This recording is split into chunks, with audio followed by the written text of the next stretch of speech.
Where are we going with these little babies? Oh my god. Babies. Where are the tough guys anymore, huh? Michael Schumacher, Ayrton Senna, Fangio. These Jackie Stewart. These were fucking tough guys.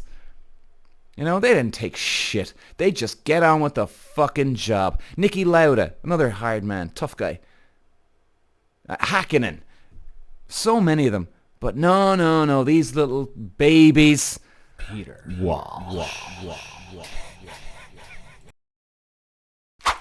Well, hey everybody, welcome back, guys. Well, that was a fun sprint shootout and sprint race, I think, at Brazil yesterday. Wow, lot to talk about.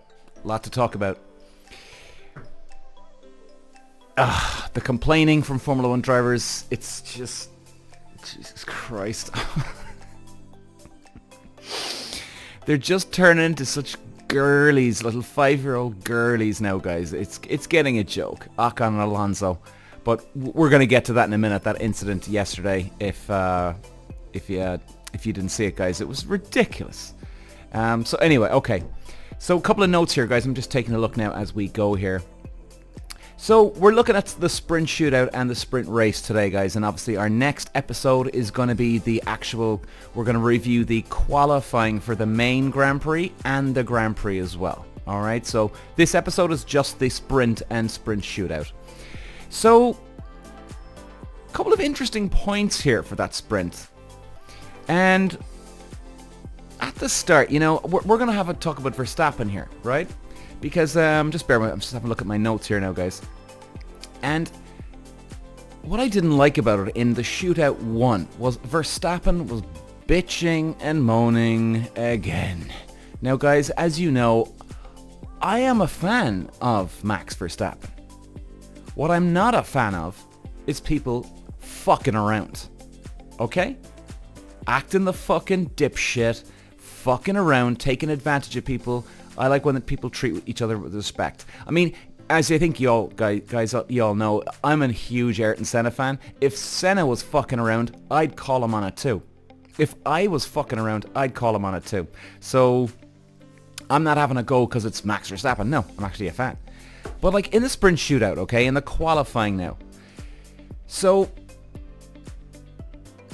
Verstappen is just about to do a flying lap. Now, as you know, guys, they come out of the pit lane, and on that opening warm-up lap, they're getting everything ready, right? The engine warming up, the tires getting up to the correct temperature, etc., etc. So, Verstappen comes around the turn 11, isn't it? Turn 11, that's right. The full flat-out downhill left-hander.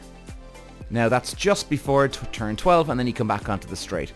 So he's going down the left-hander, and he's taking it easy, right? He's just about to come out of 11, get the shoe down, get ready, get in line into turn 12, and then he can catapult his way all the way down the main straight, right? Obvious what he's trying to do here. So then Perez comes out of nowhere, well, that's what they're saying, right? He came out of nowhere. Now, Perez comes flat out down the hill. Now, quite honestly, I don't think Perez was actually on a flying lap, but I think, like, there's different types of warm-up laps you can do. You can take it really easy, relaxed, right, all the way for the first half of the lap, then push hard for the second half. You can push hard for the first warm-up lap, or the first part of the lap, then slow it down and then go again. I mean, there's all sorts of ways you can warm up the car on that opening lap, right? Your warm-up lap. So obviously Perez, he's coming down the hill. He overtakes Verstappen. Perez is on the outside, and he's full speed now, right? He's committing. He's going now. That's it, done. Whereas Verstappen's not up to speed yet. Verstappen is, like I said, different kind of variation of the warm-up lap. So that's okay. Perez, he's off. He's gone. He's doing his thing. Perez is, because the speed difference, Verstappen has plenty of distance between himself and Perez in front. So in other words, when Verstappen puts the shoe down, Perez isn't going to be holding him up, because Perez was committing in full speed in the same corner he was, so he's got a bit of a distance ahead of him. Okay? That's the big thing. He didn't fuck up Verstappen's lap here. Then Verstappen comes on the fucking radio. Here we go again. You see, this is the fucking problem here with a lot of these things, guys. Everything is gone too easy for Verstappen, right? He's got everything handed to him on a silver fucking plate that eventually the smallest little thing, I think that I think the power is getting to his head now at this stage, because what happens? Perez goes past, Verstappen's still warming up. Verstappen comes on the radio. Oh, hey guys, he came out of nowhere, Perez. And the engineer, even the engineer, what the fuck was wrong with the engineer? Seriously. And he's like, yeah, I know, man, he came out of nowhere. What he should have said to Verstappen is, Verstappen, Max, shut the fuck up. Get on. Well, why did you abandon your lap? Because that's exactly what Max Verstappen did. He abandoned his lap. He went on another warm-up lap. And then he did a flying lap. Now, you might think, guys, oh, well, look, he did just only one warm-up lap. Yeah, but that's fine. I mean, okay, it was only one extra lap. The thing is, guys, is that the tires that they're using in qualifying are put towards the race itself. So even one lap extra on the tires that you're using in the qualifying could mean the difference between winning and finishing second in a race. Like, I mean, the margins are this fine, guys. Do you know what I mean? I mean, it really is. It's millimeters. It's fucking inches. It's so small. But, I mean, at the end of the day, okay, not the end of the world. And look, there's a championship not up for grabs here. But you don't do that. Verstappen had plenty of time. He could have got on the... he could have got on the gas and went for it. And in fact, if anything, maybe he could have picked up a slipstream from Perez. So in fact, he could have gone even quicker. But no. He has to get on the fucking radio and bitch. And by the time, guys, he's getting on the radio, he should have been powering on the gas, getting lock and load, ready to go into turn 12 and get ready. But no. He has to have his little bitch moan and complain.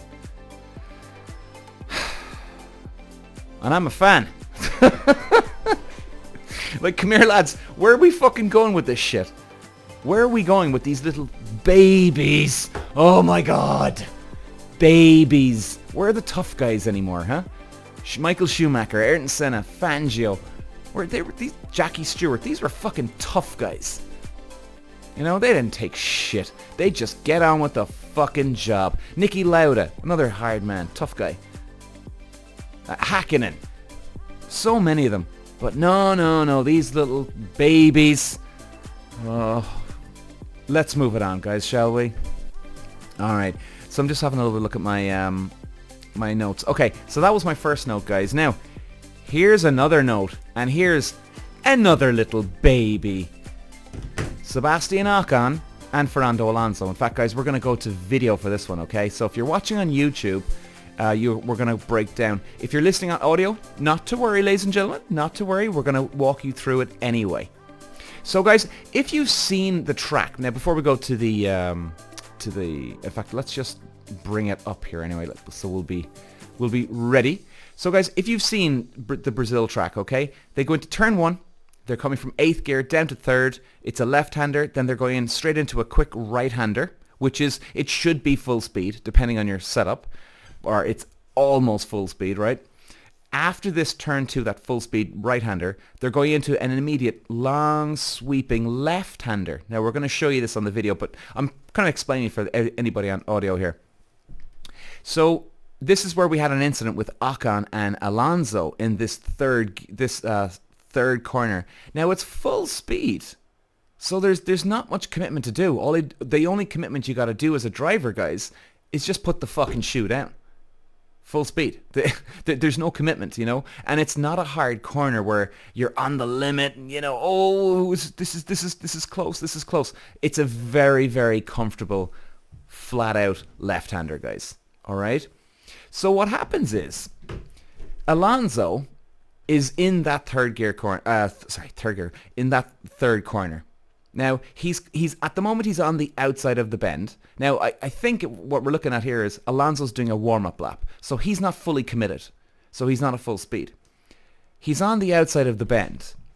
And what happens is, For some reason now, this was a bit weird, alright, I gotta say. I was like, what the fuck are you doing, man? So he starts to kind of drift back into the middle of the track. So he's in the middle of the bend. Now, he's not in the inside of the bend. So in other words, if there's any fast cars coming up behind him, because it's such an easy, flat-out corner, he's not fucking anybody up here at all. Like, genuinely, guys, I know this from plenty of experience. Any other racing drivers would tell you this as well. So Sebastian Ocon comes up. Alonso is, at the moment, Alonso's on the outside in turn 3. He's now starting to make his way into the sort of the middle of the bend, ever so slightly. At the same time, Ocon's coming through. He's entering turn 3, and it's a full-speed corner right now. The problem is that going through turn 2, in fact, we're going to show it to you here, guys. Going through turn 2, you can drift out wide, coming out, and you can get on that curb, which can kind of unsettle the car. Ocon gets on the curb, it unsettles the car, he gets a little bit of oversteer, the back flip kicks out, and Alonso's in the middle of the bend, and because Ocon, he just made a slight mistake, Ocon, you know, it's no big deal, but because just bad timing, Alonso was right there, right then, boom, the two of them collide. Okay, so in other words, if Ocon didn't make that mistake, he could have just gone into turn 3, full speed, and off he goes. Even though Alonso would have been in the middle of the track, you know, Ocon would have been just passing him going, Jesus, that was a bit tight. But he still had plenty of room. Ocon had still had plenty of room. But the problem was, Ocon made a slight mistake in turn 2, which carried through into turn 3, which made him go wide. And then when he went wide, he hit straight into Alonso. And then what happens? Ocon comes on the radio, oh, Alonso fucking, all this fucking bullshit. Like, fuck off, jerk off. Like, I fucking hate the way these F1 drivers don't take responsibility for this shit, you know? Instantly, he's on the fucking radio. Oh, what the hell was Alonso doing? Now, to be fair, he just made himself look like a complete asshole, so he did bury himself, but just, like, stop. Stop. You know? It's unbelievable, some of these drivers, honestly. Okay, guys, so we're going to go to the video here. Let's show you what happens here, right? Still. And those in the bottom 5 who were on now, a lap or just starting a lap are now we're just going to go through it on video, guys. Plank underneath the car. He needs to slow down. Okay, come on, guys. Show the replay. Here we go. Okay, so guys, look. You can see now Alonso's in turn 3, in turn 2 here, right? If you're watching on YouTube. Alonso's in turn 2. He's about to go into turn 3. Now he's slow. Now, if you watch here, turn 3's a left-hander. He's now starting to make his way over to the outside of the track. Now, okay, look, he's on the outside right here, okay? Now, for some reason, as you'll see here, he starts to make his way into the inside, which, to be honest, I'm even admitting, it is a bit weird. Last year.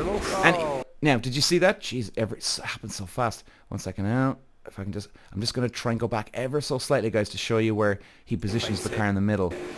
Okay, there we go. So you can see here now, okay? He's not in the middle of the track. He's left of the, right of the middle, let's say, okay?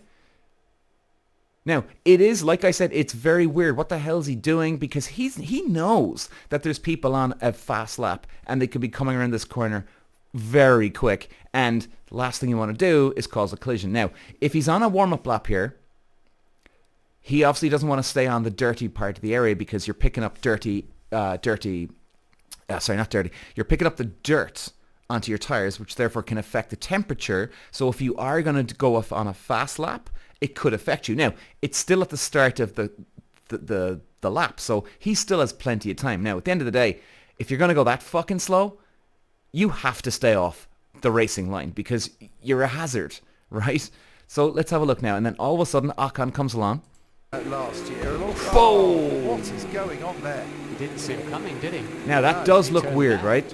And it's funny because when you watch it on TV, if you watch Alonso's camera first on board, it does look like you'd almost be going to the point where you'd be blaming Alonso. Well, I wouldn't, but you could go to that direction. I'd understand where people would. Now let's watch Ocon's on board because it tells us. Coming through. Ocon's tells a totally different story. Well, he was Quite an looking in his impact. mirrors, though, wasn't he? Okay, here we go. Maybe Now, so here's Ocon. He comes through turn 1. Now this, as you can see, this is a right-hander, guys. Now, he should be taking this at full speed. But look, we can see Alonso now. He's just ahead of him. unless he thought that Ocon was on and out. Now, here we go. Okay. So you can see now, right? Like I was saying there a minute ago, once you go through that turn 2, you should be full speed. Now, you can see now Ocon, he's drifted wide onto the curb ever so slightly. Okay, now hopefully now we can do this. And, oh, there we go. Okay, perfect. Perfect. Yay! Because I want to show you this, guys. So you can see now, right? Like I was saying, sometimes curbs can, when you get on the curb, it can unsettle the car, right? Because sometimes there can be a bit of a step when you come off a curb back onto a track. So you can see here that he's just taken a little too much curb. So therefore, as he's coming off, it's just unbalancing the car. It's made the car, the back end just step out ever so slightly. And the problem is he's going at quite a bit of a speed. Now, I think before we press play here, if Alonso wasn't on the outside here, I think Ocon would have been fine. He would have just corrected the car and he would have drifted, yeah, a little wide, but he would have continued on. Problem was just bad positioning, but you can't blame Alonso for this. So here we go. And here he comes. Like, look at that, how quick that happened, guys. Look how fast I had to pause that. He's almost hitting Alonso right here. But look, you can still see Alonso's giving him plenty of room. And Ocon is off the racing line. So 100% it is not Alonso's fault. 100% not Alonso's fault. Now, it was weird that Alonso was coming back in, but nope, no way. Absolutely no fucking way it is Alonso's fault. And I'm really, guys, 100%. Now, even Martin Brundle was saying, well, you know, I'd maybe say 30% Alonso's fault. I wouldn't. Not at all. No, maybe Brundle had to watch it again, right? Maybe, you know, he was kind of saying it on the spur of the moment. So, to be fair, I always rate Brundle. I think he's really good. So, maybe he didn't see it again in a replay or enough. But I wouldn't agree with that. I would say 100% it is not Alonso's fault. Now, is it Ocon's fault? Well, Ocon makes a mistake. And, well, yeah. I mean, he didn't mean to hit into Alonso. And I mean, it's a tough one to. I mean, to be fair, I don't like Ocon. I think he's a spoiled little rat. Okay, he'd fuck anyone over in a heartbeat, and I mean anybody, right? I mean, just don't like the guy. So, I'm still standing up for him here, though. I wouldn't I'm not blaming Alonso. Is not 100% fault. I would put it down to maybe 70% Ocon's fault, and it's just a 30% racing incidents. Do you know what I mean? 70% Ocon's fault. In fact, maybe I'd give him that. Maybe even less than 70%. Maybe 50-50. Maybe that's fair to say to Ocon. You know, and I'll give that to him. He's a quick pilot, you know. He knows what he's doing. He's a quick pilot. So, but you know, him bitching and moaning, it just Jesus. It takes responsibility, man. Let's go 50-50, guys, on that one. Let's go 50-50. So anyway, there was a big talk about this yesterday. I mean, fucking hell. The amount of people, Jesus, was talking about it afterwards was unbelievable. But anyway, guys, my verdict, 100% not Alonso's fault. He had 0% blame in that. 50% racing incident for Ocon, 50% racing incident, 50% that Ocon's fault. Simple as that. But then he goes off and blames Alonso instantly. Just breaks my heart, guys. It really does when these guys just don't take responsibility for their shit. Anyway. Okay, so look, let's move it on. We've spent a lot of time on that point. So the sprint race, I mean, there's not much to actually talk about the sprint race. Look, Verstappen obviously had a great start. Norris on pole. Verstappen had a very good start, as you can see. and took the lead into the turn one. I did have a feeling he would, alright, I have to say. But look, you never know. I mean, I could be saying, well, you know, I had a feeling Norris would be in the lead in the first lap corner, you know, yeah. But I mean, once Verstappen and Norris got a bit of a or settled down in the car, you could say, they just took off, didn't they? They really did. Jesus. Perez, he made some leeway in fairness. Okay, he got up to third, and it was interesting. And you had Verstappen, Norris, and Perez. They really were streaks ahead of everybody else, guys. Really, streaks ahead of everybody else. And what I really thought was fascinating for the sprint race is, and I think this is going to carry into the Grand Prix, where I think, was it 18? It might have been 17. 17 out of the 18 drivers went on the soft tires for a 24-lap race. Now, it's a short lap, but it's a grueling lap on the cars, on the tires. So really, they're going around in what, 1 minute 10? I mean, the amount of wear and tear they'd have on that one lap, it might as well have been like a 2 minute 20 second lap. So it would be almost double the amount of tire wear you'd have on that one lap that you'd have anywhere else. So that's why I thought it was fascinating that they all went on the soft tires. I was actually quite stunned, I have to say. I was actually quite stunned. Now, then again, it makes life easier when you all of a sudden, if you're not sure what to do, lads, should we go soft or medium? Well, some drivers, our teams would have probably gone, right, hey, look, Red Bull are going on the soft there, lad. So I gotta admit, I didn't expect that yesterday for a 24-lap race. Now, they were doing a lot of tire management. Of course, they had to keep an eye on the tires. And it's going to be fascinating because I don't think, for the Grand Prix itself, I think, isn't it a 71-lap race? I think it is, guys. I just don't see where... Will they use soft tires today? Hard to know. Now, actually, they probably will. Now, look, of course, guys, you've got temperatures as well that can affect the tires. So, like, if it was baking hot, maybe it would have changed yesterday. Maybe. Whereas they might have tried the medium because there would have been too much grip laid down on the track. But, hey, hindsight, lovely, this and that, blah, blah, blah, you know. So, we don't know. So, I think they might use the soft tires today. Anyway, sorry, I'm getting distracted, guys, thinking here. Back to the race. So look, it was a good result for Verstappen again. Let's have a look at the points, shall we? Or the standings for the sprint race. So we got Verstappen on 8 points for the sprint. We got Norris on 7, Perez on 6, and I just want to make sure we're covering the most popular drivers, guys. And like I was saying there at the last Grand Prix, I'm going to try and cover the most popular drivers. So we've got Alonso, we've covered him, we've covered Verstappen, really, in a way. There was not much to talk about for him as such, except for his little bitching and crap at the start, and his win, of course. We've got Leclerc. Now, Leclerc, really? Jesus, I mean, what do you do with him?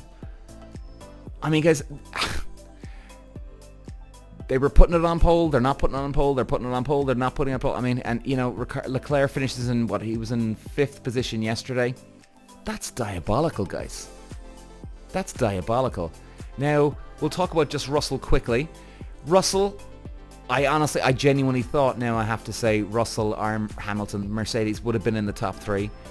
Russell, they lacked that pace yesterday. And it was fascinating because, as we know, guys, Russell won here last year at Brazil. So, I don't know. Now, it was a short sprint race. It could be a lot different for the Grand Prix because you got different fuel loads, guys. So therefore, the weight of the car is different. So therefore, the car is going to behave differently. You've got different tire compounds. Russell could go really well on the medium versus the soft. So again, it's very open for the actual main Grand Prix, guys, genuinely. So it's not over for Mercedes here. It's not over at all. But Leclerc, I think if anybody listened to my preview of Brazil, guys, I give up trying to predict. As many of you know, I try to predict some of these races. I fucking give up. I'm done. I've thrown in the goddamn fucking towel. In fact, you know what? Where's my fucking... See? You're watching me on YouTube? I got a green fucking towel. I'm throwing the bastard into the fucking basket here. I'm done trying to predict fucking Ferrari, man. I'm telling you. And I love Leclerc, man. I love Ferrari. Where do you go with these guys? Like, they could go out today and win the fucking race. Well, maybe not the race. I mean, they could go out next week in Vegas in 2 weeks' time. They could put it on pole, and then they could finish last. You know, I don't know what's going on. They're the most unpredictable team out there at the moment. Genuinely, the most unpredictable team. I don't know where to start with them, you know, and I think Leclerc, he's a great driver. He's a great driver. He's very consistent. I definitely rate him over Sainz. And I did find it weird, alright, though, I've got to say, with Leclerc the other day, they were talking about the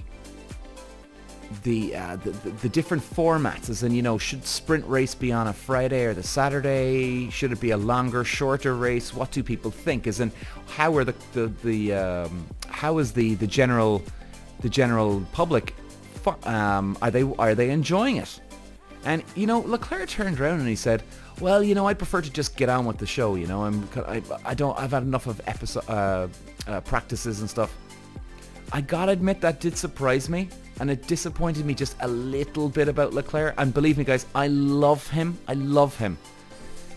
I just liked what I liked, and why I was disappointed is I wasn't a fan of practice myself back in the day, but I was in it. I was hooked because they're the moments where you set up your car, try different setups, because there's no such thing as a perfect car, guys. No such thing. You can always be faster. And it really did disappoint me. I gotta say. And it's even disappointing for me to say that about Leclerc. I fucking love the guy. But look, it's not the end of the world here, but it was just a bit... I was surprised to hear that from Leclerc, I gotta say. I thought now he would have been all in on practice, try different setups, try this, try that. But he just wants to get on with it. But hey, look, that's the way it is. Hamilton, he's the fourth most popular driver here on our sheet. Well, he didn't have a great session at all. I mean, he was second, he was third, he was eighth, he was seventh for the sprint shootout now, I mean, for qualifying. And then you know, where does he finish again? Let's just go back to, bear with me now, guys. Hamilton finishes seventh in the sprint. I mean, Jesus, he's having a nightmare. And it's very strange. I mean, you gotta give it to Mercedes quite a bit, right? Most of the time, they're fairly consistent. They want both their drivers finishing behind each other. So if they're going to win, they want a 1-2. If they're going to be fourth, they want a fourth and fifth. If they're eighth, they want an eighth and ninth, right? Whereas, I mean, I'm not a fan of Hamilton, but Hamilton's not this slow, okay? He's not. It's not like Russell's in fourth. Russell finishes in fourth, Hamilton seventh.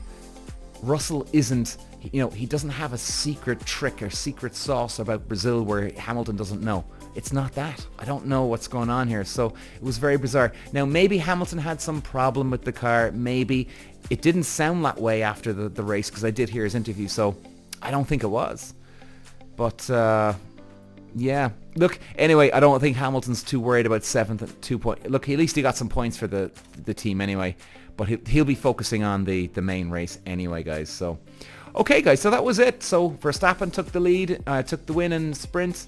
Norris in second, Perez in third. Now, it does go very well for Perez, at least keeping the gap between himself and Hamilton in the championship. And before we close off, let's have a look at the championship standings between the two of them now, Hamilton and Perez. Second now, guys. Sorry, 1 second now. Where am I going here with this? Drivers' standings. Here we go. So obviously Verstappen in the lead. So we got Perez on 246, Hamilton on 222. So it's still, hey, look, Still a couple of races to go, so you never know. There's going to be a bit of a scrap, guys, between Hamilton and Perez. Mark my words, which is going to keep things very interesting. So, that was it, guys. That was a sprint race from Brazil. Hope you enjoyed, and I'll obviously be back for the next episode. That will be the reaction to the qualifying for the main Grand Prix and the race itself for the main Grand Prix. Thanks a lot for listening, guys. Bye-bye. Peter.